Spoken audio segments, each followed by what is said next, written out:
Book the Third, Part 6. Recording is in the public domain. Chapter 12. Darkness. Sidney Carton paused in the street, not quite decided where to go. "At Tellson's banking-house at 9, he said, with a musing face. "Shall I do well, in the meantime, to show myself? I think so. It is best that these people should know there is such a man as I here. It is a sound precaution, and may be a necessary preparation. But care, care, care. Let me think it out." Checking his steps, which had begun to tend towards an object, he took a turn or two in the already darkening street, and traced the thought in his mind to its possible consequences. His first impression was confirmed. "It is best," he said, finally resolved, "that these people should know there is such a man as I here." And he turned his face towards St. Antoine. Defarge had described himself that day as the keeper of a wine-shop in the St. Antoine suburb. It was not difficult for one who knew the city well to find his house without asking any question. Having ascertained its situation, Carton came out of those closer streets again, and dined at a place of refreshment, and fell sound asleep after dinner. For the first time in many years he had no strong drink. Since last night he had taken nothing but a little light thin wine, and last night he had dropped the brandy slowly down on Mr. Lorry's hearth, like a man who had done with it. It was as late as 7 o'clock when he awoke refreshed, and went out into the streets again. As he passed along towards St. Antoine, he stopped at a shop-window where there was a mirror, and slightly altered the disordered arrangement of his loose cravat, and his coat-collar, and his wild hair. This done, he went on direct to Defarge's, and went in. There happened to be no customer in the shop but Jacques Three, of the restless fingers and the croaking voice. This man, whom he had seen upon the jury, stood drinking at the little counter, in conversation with the Defarges, man and wife. The Vengeance assisted in the conversation, like a regular member of the establishment. As Carton walked in, took his seat, and asked, in a very indifferent French, for a small measure of wine, Madame Defarge cast a careless glance at him, and then a keener, and then a keener, and then advanced to him herself, and asked him what it was he had ordered. He repeated what he had already said. "English?" said Madame Defarge, inquisitively raising her dark eyebrows. After looking at her as if the sound of even a single French word were slow to express itself to him, he answered, in his former strong foreign accent, "Yes, madame, yes, I am English." Madame Defarge returned to her counter to get the wine, and as he took up a Jacobin journal, and feigned to pore over it, puzzling out its meaning, he heard her say, "I swear to you, like Evrémonde." Defarge brought him the wine, and gave him good evening. "How?" "Good evening." "Oh, good evening, citizen," filling his glass. "Ah, and good wine. I drink to the Republic." Defarge went back to the counter, and said, "Certainly a little like." Madame sternly retorted, "I tell you a good deal like." Jacques Three pacifically remarked, "He is so much in your mind, see you, madame." The amiable Vengeance added, with a laugh, "Yes, my faith, and you are looking forward with so much pleasure to seeing him once more to-morrow."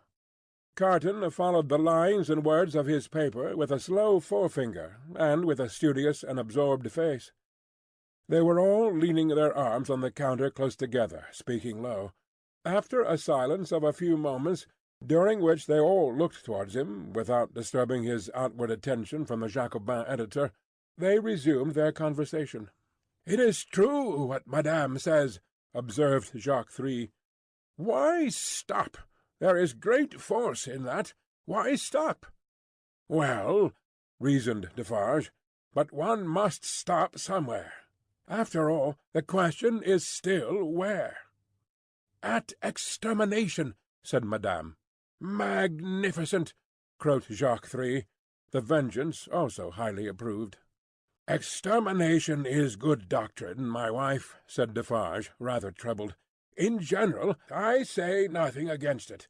But this doctor has suffered much. You have seen him to-day. You have observed his face when the paper was read."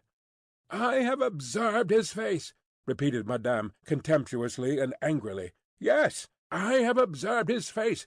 I have observed his face to be not the face of a true friend of the Republic. Let him take care of his face." "And you have observed, my wife," said Defarge, in a deprecatory manner, "the anguish of his daughter, which must be a dreadful anguish to him." "I have observed his daughter," repeated Madame. "Yes, I have observed his daughter, more times than one. I have observed her to-day, and I have observed her other days.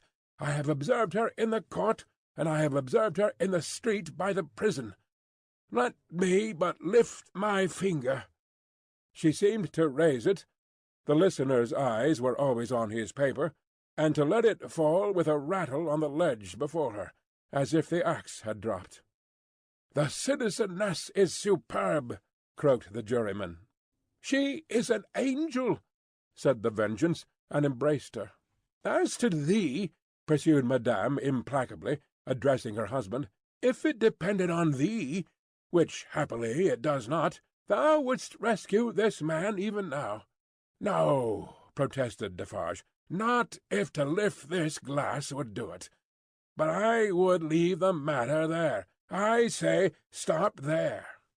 "See you then, Jacques," said Madame Defarge, wrathfully, "and see you too, my little Vengeance. See you both. Listen. For other crimes as tyrants and oppressors, I have this race a long time on my register, doomed to destruction and extermination. Ask my husband, is that so?" "It is so," assented Defarge, without being asked.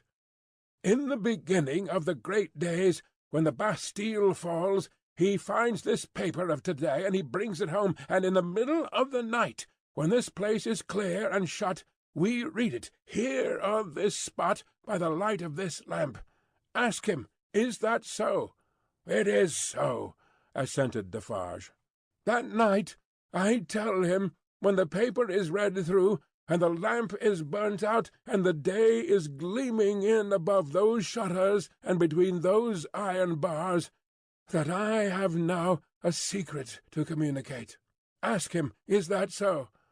"It is so," assented Defarge again.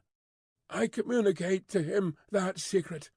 I smite this bosom with these two hands, as I smite it now, and I tell him, Defarge, I was brought up among the fishermen of the seashore, and that peasant family so injured by the two Evrémonde brothers, as that Bastille paper describes, is my family. Defarge, that sister of the mortally wounded boy upon the ground was my sister. That husband was my sister's husband. That unborn child was their child. That brother was my brother. That father was my father. Those dead are my dead. And that summons to answer for those things descends to me. Ask him, is that so?" "It is so," assented Defarge once more. "Then tell wind and fire where to stop," returned Madame, "but don't tell me." Both her hearers derived a horrible enjoyment from the deadly nature of her wrath. The listener could feel how white she was without seeing her, and both highly commended it. Defarge, a weak minority, interposed a few words for the memory of the compassionate wife of the Marquis, but only elicited from his own wife a repetition of her last reply, "Tell the wind and the fire where to stop, not me." Customers entered, and the group was broken up. The English customer paid for what he had, perplexedly counted his change, and asked, as a stranger, to be directed towards the National Palace. Madame Defarge took him to the door, and put her arm on his in pointing out the road. The English customer was not without his reflections, then, that it might be a good deal to seize that arm, lift it, and strike under it sharp and deep. But he went his way, and was soon swallowed up in the shadow of the prison wall. At the appointed hour he emerged from it to present himself to Mr. Lorry's room again, where he found the old gentleman walking to and fro in restless anxiety. He said he had been with Lucy until just now, and had only left her for a few minutes to come and keep his appointment. Her father had not been seen since he quitted the banking-house towards 4 o'clock. She had some faint hopes that his mediation might save Charles, but they were very slight. He had been more than 5 hours gone. Where could he be? Mr. Lorry waited until 10, but Dr. Manette not returning, and he being unwilling to leave Lucy any longer, it was arranged that he should go back to her and come to the banking-house again at midnight. In the meanwhile Carton would wait alone by the fire for the doctor. He waited and waited, and the clock struck 12, but Dr. Manette did not come back. Mr. Lorry returned, and found no tidings of him, and brought none. Where could he be? They were discussing this question, and were almost building up some weak structure of hope on his prolonged absence, when they heard him on the stairs. The instant he entered the room, it was plain that all was lost. Whether he had really been to any one, or whether he had been all that time traversing the streets, was never known. As he stood staring at them, they asked him no question, for his face told them everything. "I cannot find it," said he, "and I must have it. Where is it?" His head and throat were bare, and as he spoke, with a helpless look straying all around, he took his coat off and let it drop on the floor. "Where is my bench? I have been looking everywhere for my bench, and I can't find it. What have they done with my work? Time presses. I must finish those shoes." They looked at one another, and their hearts died within them.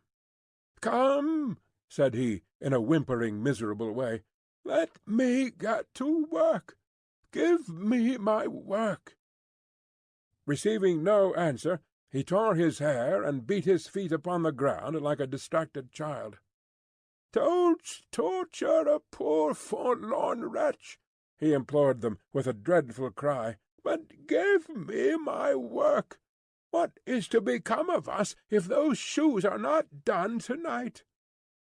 Lost, utterly lost. It was so clearly beyond hope to reason with him, or to try to restore him, that, as if by agreement, they each put a hand upon his shoulder, and soothed him to sit down before the fire, with a promise that he should have his work presently. He sank into the chair, and brooded over the embers, and shed tears, as if all that had happened since the garret time were a momentary fancy or a dream. Mr. Lorry saw him shrink into the exact figure that Defarge had had in keeping. Affected and impressed with terror as they both were by this spectacle of ruin, it was not a time to yield to such emotions. His lonely daughter, bereft of her final hope and reliance, appealed to them both too strongly. Again, as if by agreement, they looked at one another with one meaning in their faces. Carton was the first to speak. "The last chance is gone. It was not much. Yes, he had better be taken to her. But before you go, will you, for a moment, steadily attend to me? Don't ask me why I make the stipulations I am going to make, and exact the promise I am going to exact. I have a reason, a good one." "I do not doubt it," answered Mr. Lorry. "Say on."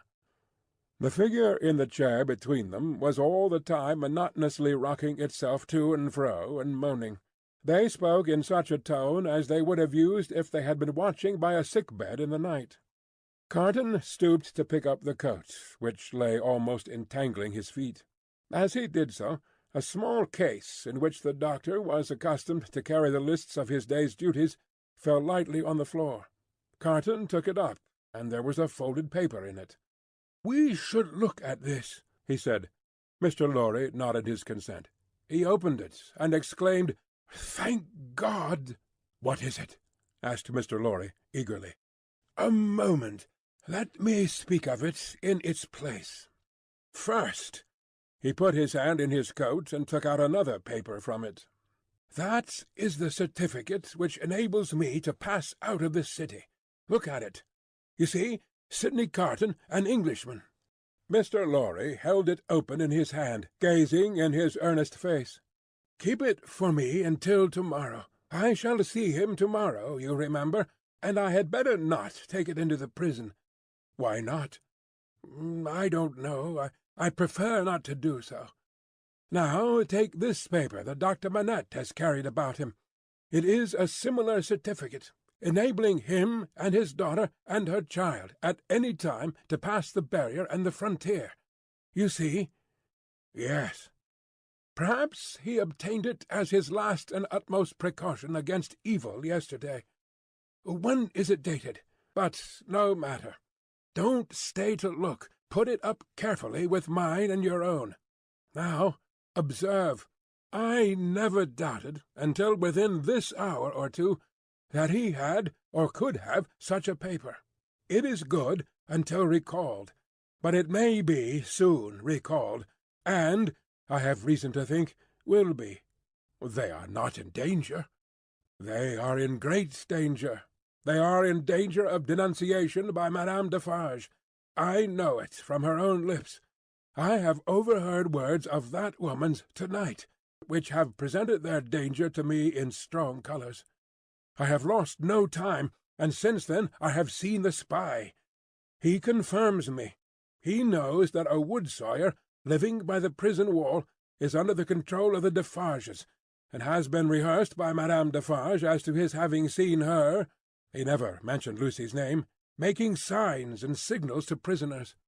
It is easy to foresee that the pretence will be the common one, a prison plot, and that it will involve her life, and perhaps her child's, and perhaps her father's, for both have been seen with her at that place.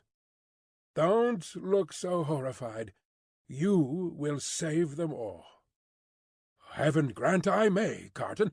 But how?" "I am going to tell you how. It will depend on you, and it could depend on no better man.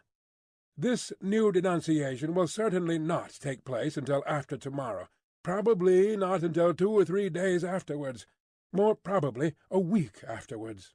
You know it is a capital crime to mourn for or sympathize with a victim of the guillotine. She and her father would unquestionably be guilty of this crime, and this woman, the inveteracy of whose pursuit cannot be described, would wait to add that strength to her case and make herself doubly sure. You follow me?" "So attentively, and with so much confidence in what you say, that for the moment I lose sight," touching the back of the doctor's chair, "of even this distress.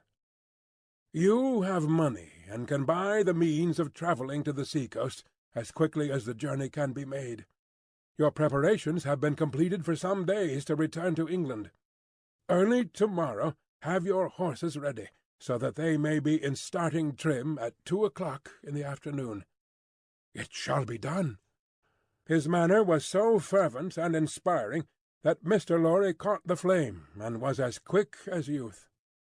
"You are a noble heart. Didn't I say we could depend upon no better man?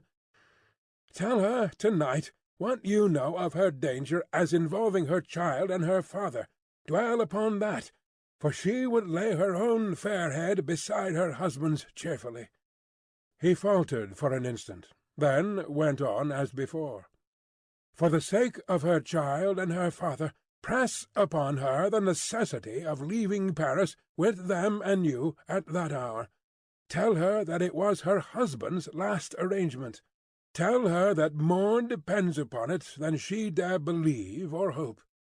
You think that her father, even in this sad state, will submit himself to her, do you not?" "Oh, I am sure of it." "I thought so. Quietly and steadily have all these arrangements made in the courtyard here, even to the taking of your own seat in the carriage. The moment I come to you, take me in and drive away. I understand that I wait for you under all circumstances. You have my certificate in your hand with the rest, you know, and will reserve my place. Wait for nothing but to have my place occupied, and then for England." "Why, then," said Mr. Lorry, grasping his eager but so firm and steady hand, "it does not all depend on one old man, but I shall have a young and ardent man at my side. By the help of heaven you shall. Promise me solemnly that nothing will influence you to alter the course on which we now stand pledged to one another. Nothing, Carton. Remember these words to-morrow. Change the course, or delay it, for any reason, and no life can possibly be saved, and many lives must inevitably be sacrificed. I will remember them. I hope to do my part faithfully. And I hope to do mine. Now, good-bye." Though he said it with a grave smile of earnestness, and though he even put the old man's hand to his lips, he did not part from him then. He helped him so far to arouse the rocking figure before the dying embers as to get a cloak and hat put upon it, and to tempt it forth to find where the bench and work were hidden that it still moaningly besought to have. He walked on the other side of it, and protected it to the courtyard of the house where the afflicted heart, so happy in the memorable time when he had revealed his own desolate heart to it, outwatched the awful night. He entered the courtyard, and remained there for a few moments alone, looking up at the light in the window of her room. Before he went away, he breathed a blessing towards it, and a farewell. Chapter 13. 52. In the black prison of the Conciergerie the doomed of the day awaited their fate. They were in number as the weeks of the year. 52 were to roll that afternoon on the life-tide of the city to the boundless everlasting sea. Before their cells were quit of them, new occupants were appointed. Before their blood ran into the blood spilled yesterday, the blood that was to mingle with theirs tomorrow was already set apart. 212 were told off, from the farmer-general of 70, whose riches could not buy his life, to the seamstress of 20, whose poverty and obscurity could not save her. Physical diseases engendered in the vices and neglects of men will seize on victims of all degrees, and the frightful moral disorder, born of unspeakable suffering, intolerable oppression, and heartless indifference, smote equally without distinction. Charles Darnay, alone in a cell, had sustained himself with no flattering delusion since he had come to it from the tribunal. In every line of the narrative he had heard his condemnation. He had fully comprehended that no personal influence could possibly save him, that he was virtually sentenced by the millions, and that units could avail him nothing. Nevertheless, it was not easy, with the face of his beloved wife fresh before him, to compose his mind to what it must bear. His hold on life was strong, and it was very, very hard to loosen. By gradual efforts and degrees, unclosed a little here, it clenched the tighter there, and when he brought his strength to bear on that hand and it yielded, this was closed again. There was a hurry, too, in all his thoughts, a turbulent and heated working of his heart that contended against resignation. If for a moment he did feel resigned, then his wife and child, who had to live after him, seemed to protest and to make it a selfish thing. But all this was at first.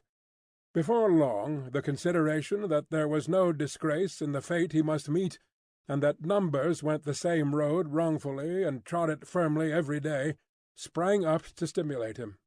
Next followed the thought that much of the future peace of mind enjoyable by the dear ones depended on his quiet fortitude. So, by degrees, he calmed into the better state, when he could raise his thoughts much higher, and draw comfort down.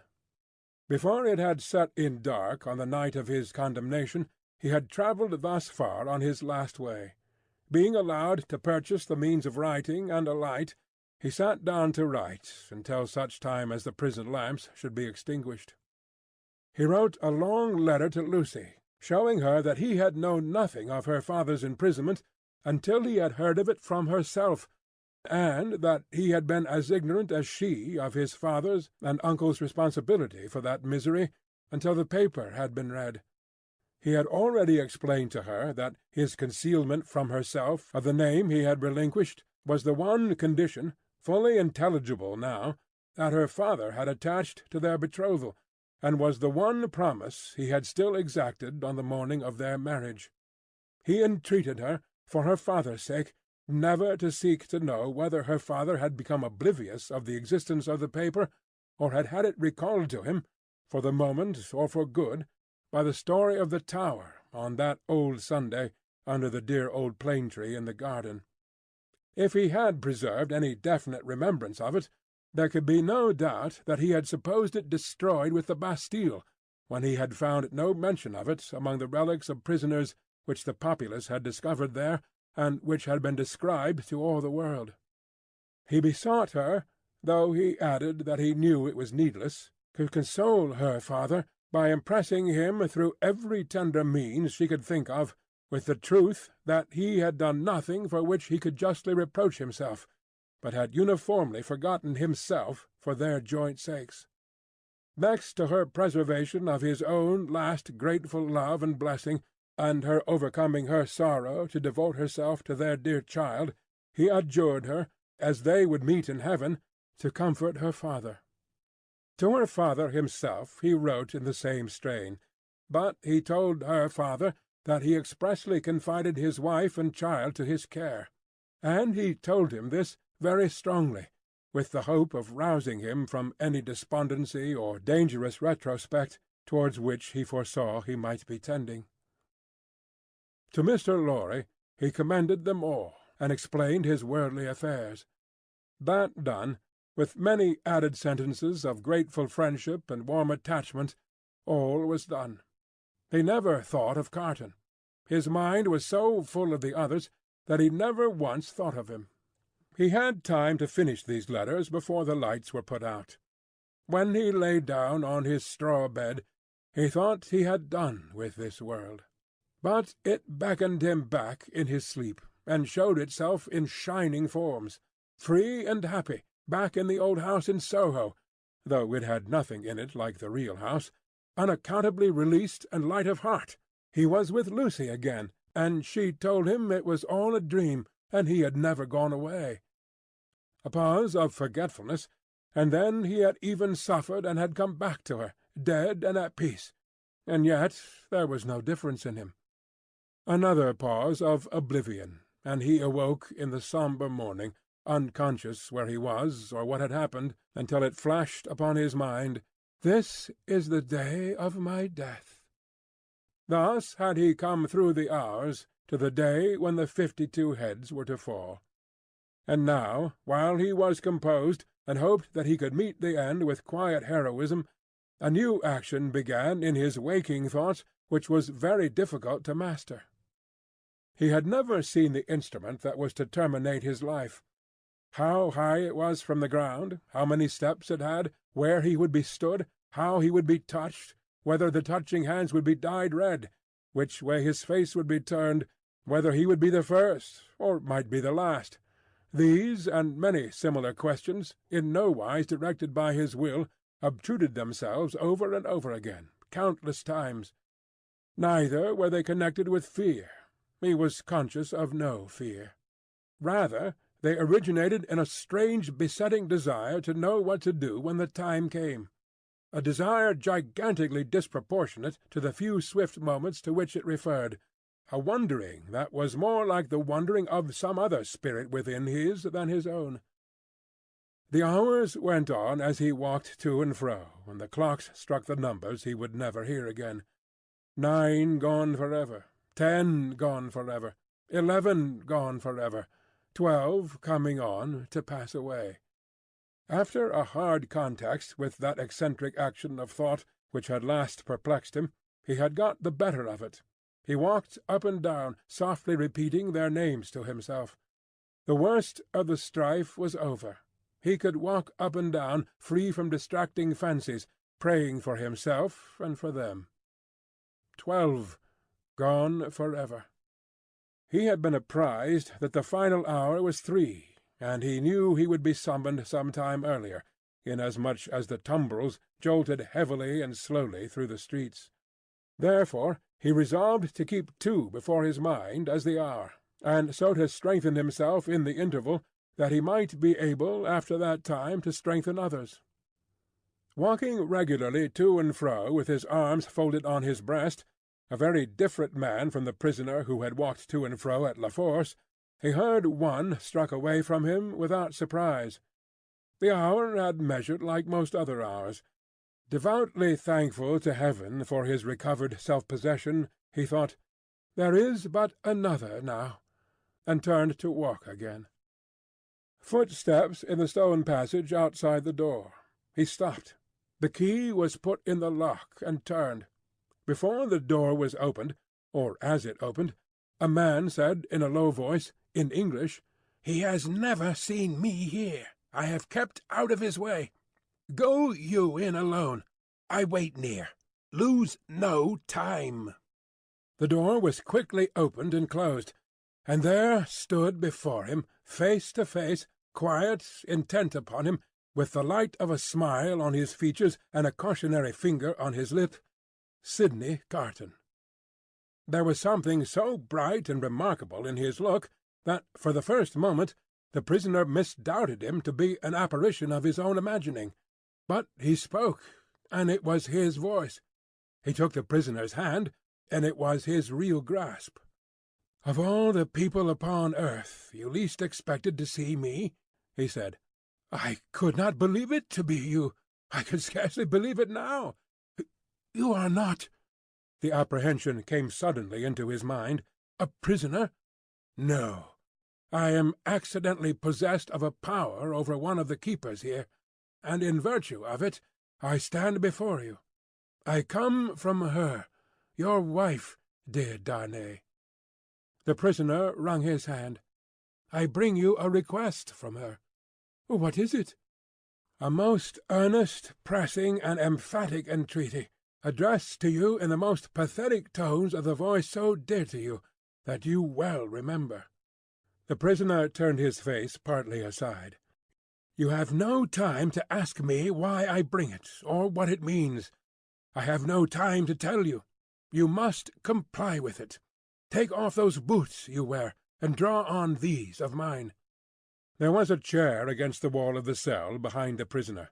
Carton, pressing forward, had already, with the speed of lightning, got him down into it, and stood over him, barefoot. "Draw on these boots of mine. Put your hands to them.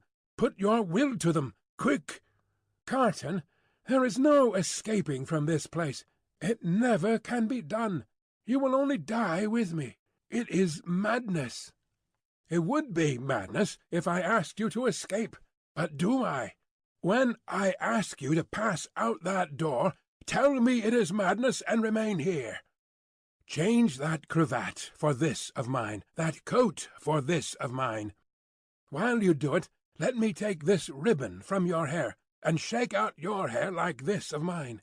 With wonderful quickness, and with a strength both of will and action that appeared quite supernatural, he forced all these changes upon him. The prisoner was like a young child in his hands. "Carton, dear Carton, it is madness. It cannot be accomplished. It never can be done. It has been attempted, and has always failed. I implore you not to add your death to the bitterness of mine. Do I ask you, my dear Darnay, to pass the door? When I ask that, refuse.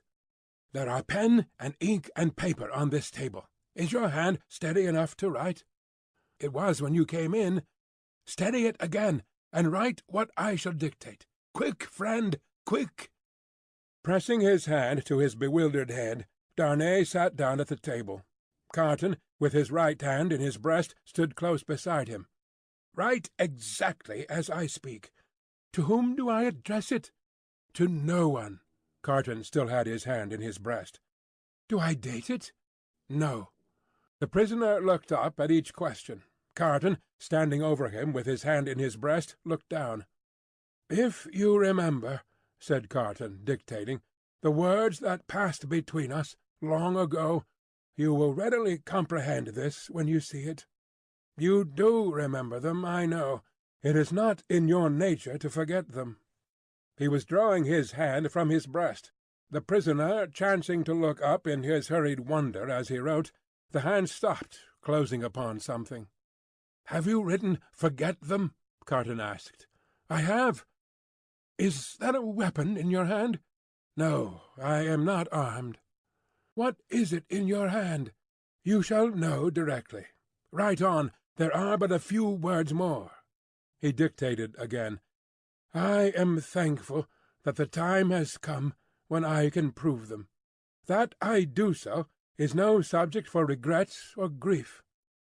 As he said these words, with his eyes fixed on the writer, his hand slowly and softly moved down close to the writer's face. The pen dropped from Darnay's fingers on the table, and he looked about him vacantly. "What vapour is that?" he asked. "Vapour? Something that crossed me. I am conscious of nothing. There can be nothing here. Take up the pen and finish. Hurry! Hurry!" As if his memory were impaired or his faculties disordered, the prisoner made an effort to rally his attention. As he looked at Carton with clouded eyes and with an altered manner of breathing, Carton, his hand again in his breast, looked steadily at him. "Hurry! Hurry!" The prisoner bent over the paper once more. "If it had been otherwise—" Carton's hand was again watchfully and softly stealing down. "I never should have used the longer opportunity. If it had been otherwise—" The hand was at the prisoner's face. "I should have had so much the more to answer for. If it had been otherwise—" Carton looked at the pen, and saw it was trailing off into unintelligible signs. Carton's hand moved back to his breast no more. The prisoner sprang up with a reproachful look, but Carton's hand was close and firm at his nostrils, and Carton's left arm caught him round the waist. For a few seconds he faintly struggled with the man who had come to lay down his life for him, but within a minute or so he was stretched insensible on the ground. Quickly, but with hands as true to the purpose as his heart was, Carton dressed himself in the clothes the prisoner had laid aside, combed back his hair, and tied it with the ribbon the prisoner had worn. Then he softly called, "Enter there! Come in!" and the spy presented himself. "You see," said Carton, looking up as he kneeled on one knee beside the insensible figure, putting the paper in the breast. "Is your hazard very great?" "Mr. Carton," the spy answered, with a timid snap of his fingers, "my hazard is not that, in the thick of business here, if you are true to the whole of your bargain. Don't fear me. I will be true to the death. You must be, Mr. Carton, if the tale of 52 is to be right. Being made right by you in that dress, I shall have no fear. Have no fear. I shall soon be out of the way of harming you, and the rest will soon be far from here, please God. Now get assistance, and take me to the coach. You," said the spy nervously, "him, man, with whom I have exchanged. You go out at the gate by which you brought me in?" "Of course." "I was weak and faint when you brought me in, and I am fainter now you take me out. The parting interview has overpowered me. Such a thing has happened here often, and too often. Your life is in your own hands. Quick, call assistance." "You swear not to betray me?" said the trembling spy as he paused for a last moment. "Man," returned Carton, stamping his foot, "have I sworn by no solemn vow already to go through with this, that you waste the precious moments now? Take him yourself to the courtyard you know of. Place him yourself in the carriage. Show him yourself to Mr. Lorry. Tell him yourself to give him no restorative but air, and to remember my words of last night and his promise of last night, and drive away." The spy withdrew, and Carton seated himself at the table, resting his forehead on his hands. The spy returned immediately with 2 men. "How, then?" said one of them, contemplating the fallen figure. "So afflicted to find that his friend has drawn a prize in the lottery of St. Guillotine? A good patriot," said the other, "could hardly have been more afflicted if the aristocrat had drawn a blank." They raised the unconscious figure, placed it on a litter they had brought to the door, and bent to carry it away. "The time is short, Evrémonde," said the spy in a warning voice. "I know it well," answered Carton. "Be careful of my friend, I entreat you, and leave me." "Come then, my children," said Barsad. "Lift him, and come away." The door closed, and Carton was left alone. Straining his powers of listening to the utmost, he listened for any sound that might denote suspicion or alarm. There was none. Keys turned, doors clashed, footsteps passed along distant passages. No cry was raised or hurry made that seemed unusual. Breathing more freely in a little while, he sat down at the table and listened again until the clock struck 2. Sounds that he was not afraid of, for he divined their meaning, then began to be audible. Several doors were opened in succession, and finally his own. A jailer, with a list in his hand, looked in, merely saying, "Follow me, Evrémonde," and he followed into a large dark room at a distance. It was a dark winter day, and what with the shadows within and what with the shadows without, he could but dimly discern the others who were brought there to have their arms bound. Some were standing, some seated, some were lamenting and in restless motion, but these were few. The great majority were silent and still, looking fixedly at the ground. As he stood by the wall in a dim corner, while some of the 52 were brought in after him, one man stopped in passing to embrace him, as having a knowledge of him. It thrilled him with a great dread of discovery, but the man went on. A very few moments after that, a young woman, with a slight girlish form, a sweet spare face in which there was no vestige of colour, and large, widely opened, patient eyes, rose from the seat where he had observed her sitting, and came to speak to him. "Citizen Evrémonde," she said, touching him with her cold hand, "I am a poor little seamstress who was with you in La Force." He murmured for answer, "True. I forget what you were accused of." "Plots, though the just heaven knows that I am innocent of any. Is it likely? Who would think of plotting with a poor little weak creature like me?"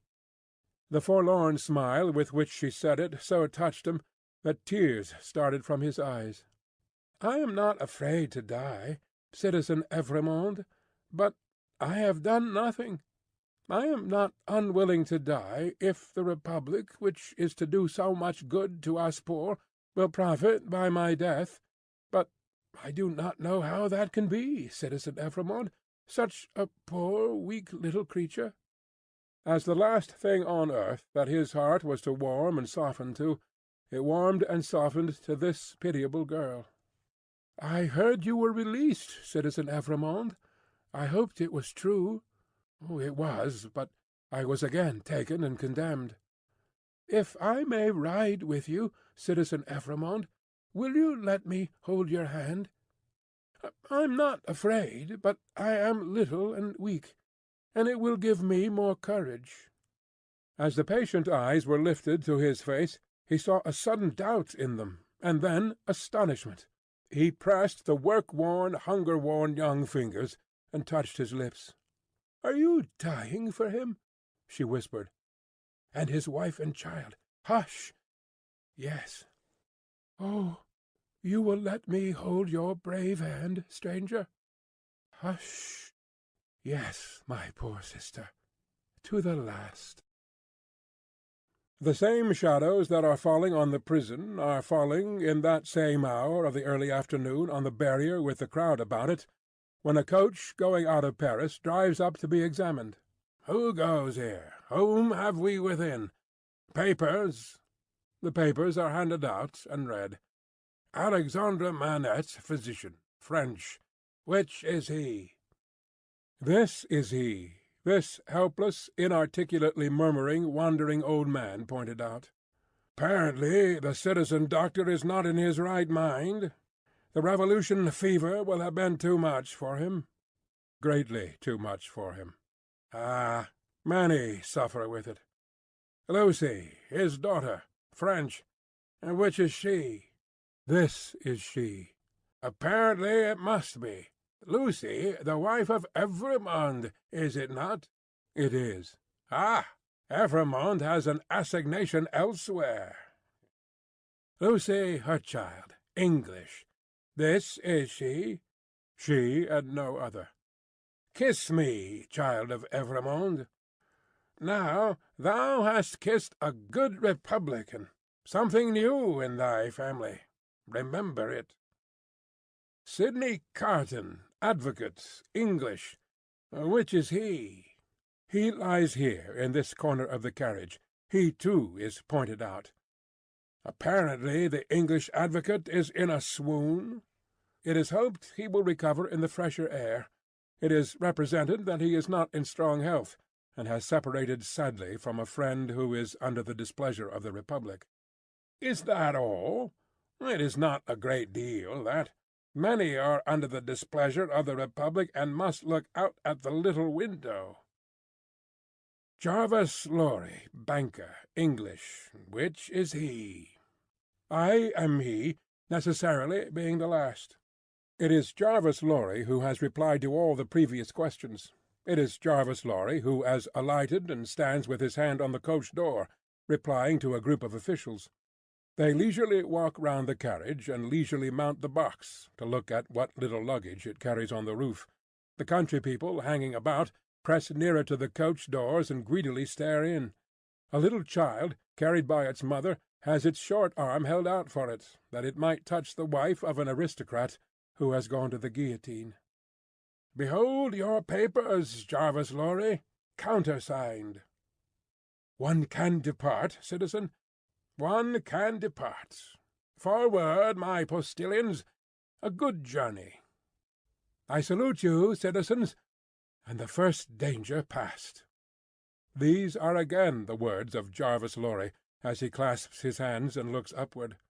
There is terror in the carriage, there is weeping, there is the heavy breathing of the insensible traveller.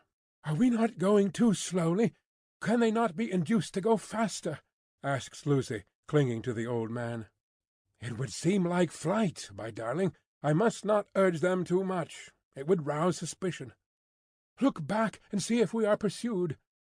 "The road is clear, my dearest. So far we are not pursued. Houses in twos and threes pass by us, solitary farms, ruinous buildings, dye-works, tanneries, and the like, open country, avenues of leafless trees. The hard, uneven pavement is under us, the soft deep mud is on either side. Sometimes we strike into the skirting mud to avoid the stones that clatter us and shake us. Sometimes we stick in ruts and sloughs there. The agony of our impatience is then so great that in our wild alarm and hurry we are for getting out and running, hiding, doing anything but stopping. Out of the open country, in again among ruinous buildings, solitary farms, dye-works, tanneries, and the like, cottages in twos and threes, avenues of leafless trees. Have these men deceived us, and taken us back by another road? Is not this the same place twice over? Thank heaven, no. A village. Look back, and see if we are pursued. Hush! The posting-house. Leisurely our 4 horses are taken out. Leisurely the coach stands in the little street, bereft of horses, and with no likelihood upon it of ever moving again. Leisurely the new horses come into visible existence, one by one. Leisurely the new postillions follow, sucking and plaiting the lashes of their whips. Leisurely the old postillions count their money, make wrong additions, and arrive at dissatisfied results. All the time our overfraught hearts are beating at a rate that would far outstrip the fastest gallop of the fastest horses ever foaled. At length the new postillions are in their saddles, and the old are left behind. We are through the village, up the hill and down the hill, and on the low watery grounds. Suddenly the postilions exchange speech with animated gesticulation, and the horses are pulled up, almost on their haunches. We are pursued? "Oh, within the carriage there. Speak, then." "What is it?" asks Mr. Lorry, looking out a window. "How many did you say?" "I do not understand you." "At the last post. How many to the guillotine to-day?" "52." "I said so. A brave number. My fellow citizen here would have it 42. 10 more heads are worth having. The guillotine goes handsomely. I love it.